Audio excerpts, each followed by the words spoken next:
కాదలిక్కే నేరమల్లై అంటే ప్రేమకు టైం లేదు. తమిళ్ మూవీ ఇప్పుడు తెలుగులో డబ్ అయింది. నెట్ఫ్లిక్స్లో అవైలబుల్గా ఉంది. నిత్యా మీనన్, జయన్ రవి ప్రధాన పాత్రలో చేశారు.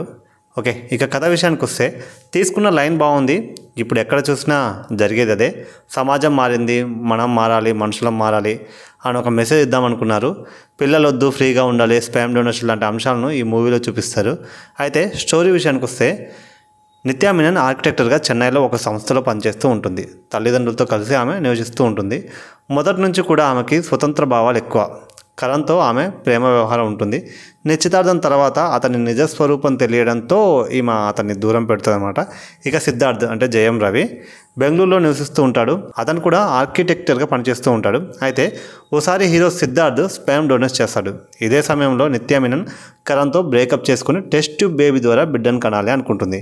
ఇక స్టోరీ అక్కడి నుంచి మొదలవుతుంది. తన బిడ్డకి తండ్రి ఎవరో తెలుసుకోవాలనే ప్రయత్నంలో నిత్యా మీనన్ ఉంటుంది. సిద్ధార్థ్కి ఆల్రెడీ లవర్ ఉంటుంది. పిల్లలు ఇష్టం లేకపోవడంతో ఆమె అతనితో విడిపోతుంది. ఇదే సమయంలో నిత్యా మీనన్ అతని లైఫ్లోకి వస్తుందన్నమాట. ఇక ఈ ముగ్గురి మధ్యలో ఏం జరిగిందనేది స్టోరీ.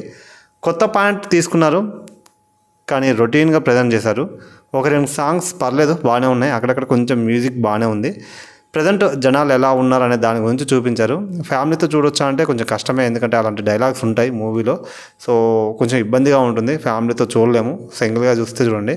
ఇక మూవీ అయితే నాకు ఓవరాల్గా చూసుకుంటే పాయింట్ కొత్తదే, బట్ ప్రజెంటేషన్ అనేది రొటీన్గా రెగ్యులర్గా ఉంది. సో నాకు అంతగా అనిపించలేదు. చాలా ల్యాగ్ సీన్స్, బోరింగ్ సీన్స్ ఎక్కువగా అనిపించినాయి.